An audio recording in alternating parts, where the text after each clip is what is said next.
দেশের ভেতরেই এ যেন আরেক দেশ। মসজিদের খতিবি জারি করলেন আইন, ঘোষণা করলেন এলাকায় চলবে না গান বাজনা, নিষিদ্ধ করা হয়েছে বাদ্যযন্ত্র। গেল 2 মাস ধরে এই নিষিদ্ধ আদেশ কার্যকর হচ্ছে। স্থানীয় মসজিদের ইমাম আব্দুল মালিক বিন খলিলুর রহমান গঠন করেন সমাজ রক্ষা কমিটি। সেই কমিটির সিদ্ধান্তেই বিয়ে সহ সামাজিক অনুষ্ঠানেও এখন বন্ধ গান বাদ্যযন্ত্র। গ্রামের মানুষদের পাশাপাশি এই আদেশ মানতে হচ্ছে ফেরিওয়ালাদেরও।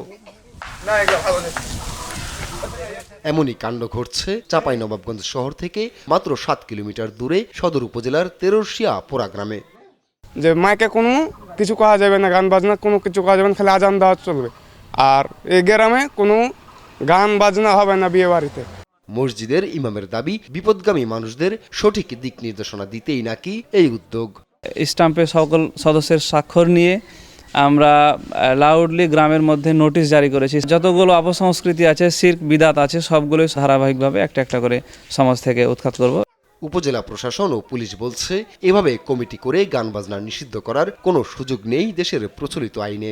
মসজিদ কমিটি হোক বা যে কোনো কমিটি হোক, তার মাধ্যমে গান বাজনা নিষিদ্ধ করার কোনো সুযোগ বা কোনো বিধিবিধান নাই। এই বিষয়টা আমাদের নলেজে নাই। আমরা পুলিশ পাঠিয়েছি, তথ্য কালেক্ট করছি যে এরকম কোনো ঘটনা ঘটেছে কিনা আমরা যাচাই বাছাই করছি। শিগগিরই ব্যবস্থা নেওয়ার দাবি সচেতন নাগরিকদের। আপন অপু, নিউজ ডেস্ক, দেশ টিভি।